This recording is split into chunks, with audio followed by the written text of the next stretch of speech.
নিকৃষ্ট কোন কাফের আল্লাহকে এত বড় কথা বলে নাই। এই মানিকগঞ্জের আবুল সরকার নামে ওই বাউল বেঈমান আল্লাহকে যে পরিমাণ কথা বলেছে,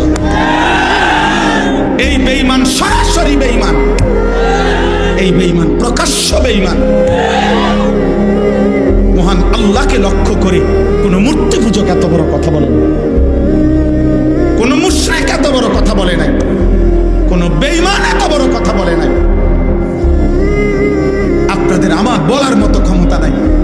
ওই বেঈমানিটা কি বলছে মুখ দিয়া, আমি এই পর্যন্ত কোনো মাহফিলে এটা বলছি কথা, এটা কিন্তু ওই কইছেটা কি এটা আমার মতো বলার মতো জবান নেই।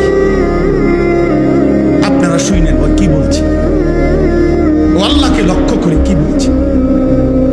হায় হায়, আমার এই 92-95 ভাগ মুসলমানের এই পবিত্র বাংলাদেশে মুসলিম পরিচয় দিয়ে বাউল গানের নামে একজন বেঈমান এত বড় জঘন্য কথা, সে পরিষ্কার বলতেছে আল্লাহর ব্যাপারে এত জঘন্য কথা।